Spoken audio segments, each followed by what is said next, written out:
Nah, Mas Pangi, dari sisi politis, ada apa di balik proyek ini kira-kira? Ini dari segala, dari sisi Mas Pangi yang bisa jawab ini. angka ini tadi Prof. Ferry udah detail nih. Nah, kalau secara politis ini apa nih? Pertama, kalau dalam politik itu tidak ada yang tidak ada punya kepentingan elektoral. Betul. Karena itu kan bonus ya. Iya. Tapi kita kerja saja pada rakyat. Betul. Nah, itu kan bonus saja. Yang kedua adalah di dalam konteks tadi soal kooperasi yang dibilang Prof tadi. Saya bilang mengatakan memang tantangan kooperasi nggak mudah. Karena memang kooperasi ini kan memang rata-rata termasuk koperasi di kampung saya yang orang tua saya yang kopri saja itu bangkrut dan orangnya meninggal orang selesai bubar itu koperasi pegawai. Nah artinya karena nggak ada koperasi itu nggak ada ini Prof, nggak ada non-profit. Iya, non-profit. Yang kedua nggak ada ini orang ngutang tapi nggak punya niat untuk balikan karena nggak ada apa nama istilahnya agunannya nggak ada. Kalau bank kan punya agunan. Nah, kalau ini rela ikhlas. Nah syukur masih hidup pengurusnya karena pengurusnya lewat udah koperasi juga lewat. Utang beres ya. Utang beres karena nggak ada agunannya, nggak ada. Kalau ke bank kan ada sertifikat, taruh HP kan atau ijazah gitu loh. Ini ada bang kartu anggota. Nah makanya saya bilang koperasi ini juga jadi harus hati-hati juga. Jangan dijadikan sebagai itu mau tidak mau itu pasti akan jadi alat kampanye karena pencitraan pasti ada di situ. Tapi di satu sisi niat baiknya itu kan adalah membangkitkan semangat terhadap kekuatan kapitalis selama ini kan pasar kan. Bagaimana kekuatan kolektif pelibatan mengurangilah ketergantungan terhadap bank-bank online pinjol dan seterusnya itu kan. Niatnya begitu. Cuma kalau udah lihat Budi Ari aja udah kebayang gitu loh. Mau serius atau enggak seriusnya. Jadi menurut saya kalau Pak Prabowo ini selalu bicara tentang menteri saya adalah menteri terbaik, selalu dia bilang bahwa menteri saya ini kompak, selalu dia bilang menteri saya ini adalah andalan saya dan dia bekerja sungguh-sungguh untuk rakyat. Menurut saya itu Pak Prabowo udah mulai kehilangan akal sehat. Kenapa? Karena menterinya ini ngomongnya aja nggak bisa dipegang lagi. Ada yang bilang tanah milik negara. Ada yang tanah 3 bulan sita negara. Ada yang menteri kesehatannya ngomong di bawah 15 juta orang susah itu nggak sehat. Pinggangnya masalah dan ukuran celana kan. Ada menteri statementnya apa lagi yang kemarin yang aneh-aneh. Menteri apa lagi? Banyak menteri yang menteri kesehatan, pendidikan, menteri menteri lagi? Yang terlalu banyak ya? Banyak yang lain-lain. Artinya ngomongnya nggak terukur, artinya ngomongnya nggak dipikir dulu baru ngomong, tapi ngomong dulu baru mikir, akhirnya minta maaf gitu kan. Termasuk menteri-menteri yang menurut saya problem tantangan, misalnya ada 3 juta rumah katanya kan. Itu kan kampanyenya Presiden Prabowo 3 juta rumah, 3 juta minta maaf dan minta maaf juga karena satu pun nggak ada rumah sampai sekarang dibangun, bayangkan itu.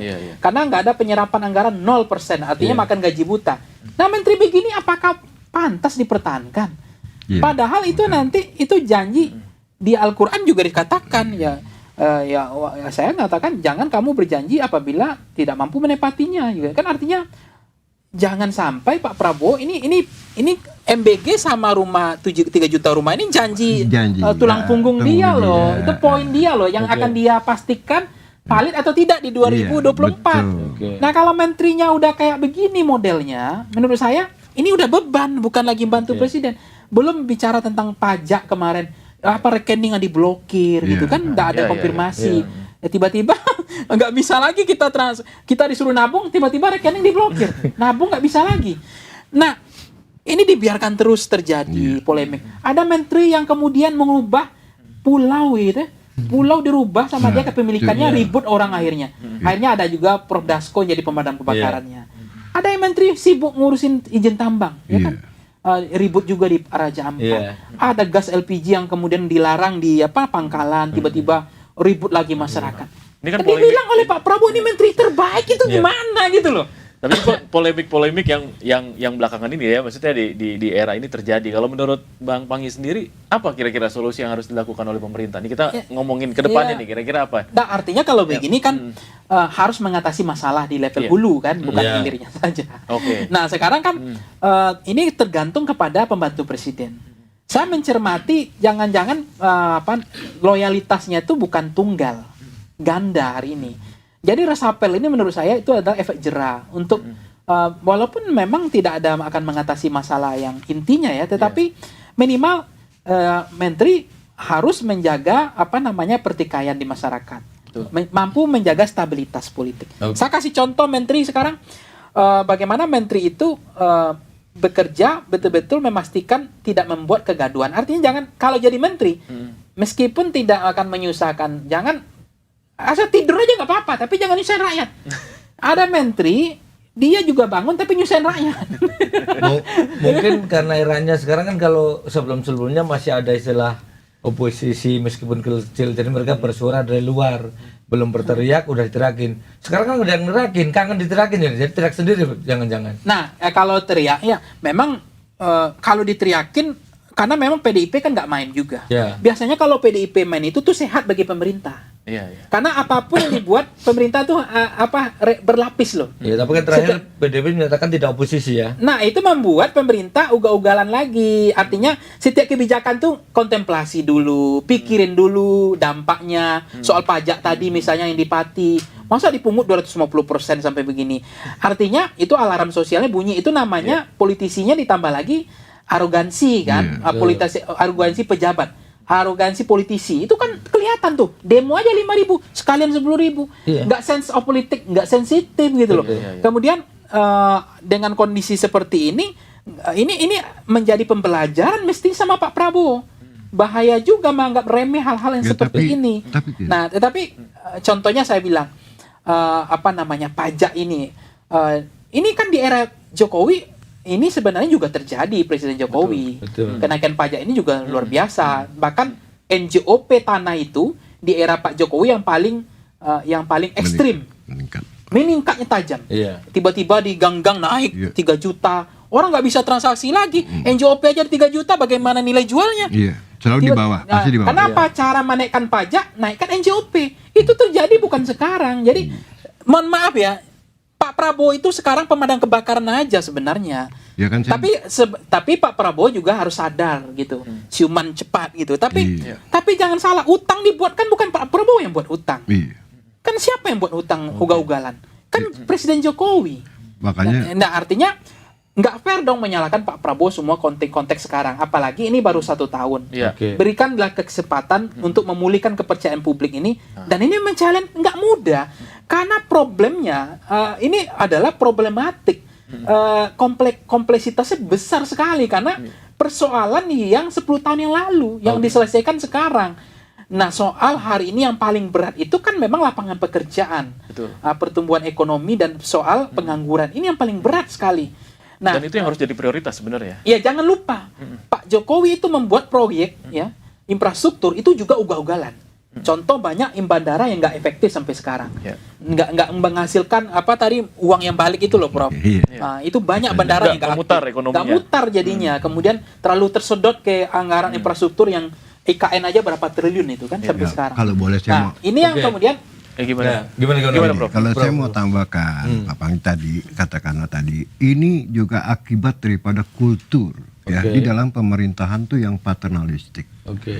Nah, seharusnya, jadi saya melihatnya begini, yang paling berkuasa mengenai alokasi anggaran itu adalah Menkyu, ya. Tapi Menkyu ini belasan tahun, saya lihat dia fungsinya cuma sebagai kasir, bukan policy maker, ya. Mungkin beliau takut menolak permintaan bosnya, ya kan? Maka setiap permintaan, hayo aja bangun ini Kertajati, lihat ya kan, IKN, ya kan ya. Nah, terus sekarang ya makan bergizi gratis, ya kan, semua dari APBN. Proyek prioritas ya itu kan? apa namanya? Premium apa namanya? Ini strategi PSN, ya kan. Nah, ini akibat daripada fungsi Menteri Keuangan cuma sebagai kasir dan tidak berani mengatakan no dengan alasan yang kuat. Prof, sebentar aja, Prof. Sri Mulyani, satu nama. Ini menurut saya menteri yang membuat saya sedih. Ketika bicara tentang gaji dosen yang rendah dan guru, dia bilang apa, Prof? Dia bilang, kenapa semua dibebankan kepada negara? Ini menurut saya orang nggak pernah susah, nggak pernah mendapat gaji rendah jadi dosen, atau memang nggak punya kepekaan lagi. Orang saraf udah putus ini orang satu ini. Nah, ini model begini menurut saya menteri selundupan ini kok bisa dipertahankan gitu loh. Coba lihat, Prof, saya tanya sederhana. Ada nggak satu statement Mulyani itu yang membela rakyat? Satu aja cari coba. Nggak gini. Saya nggak temukan. Gini bos, ya kenapa? Yang pernah dia berstatement itu Iya. melihat dosen aja kayak gitu. Dia fanatiknya, bencinya gitu loh. Dia bilang, apa-apa semua dosen negara semua nanggung gaji dosen rendah itu. Tanggung sendiri, cari swasta. Hello, suruh Mulyani. Anda ini menteri nggak pernah susah, nggak pernah dapat gaji dosen yang Tapi bos kan dulu kan gitu. dosen sebelum jadi Ya menteri. itu mungkin nggak pernah gaji rendah.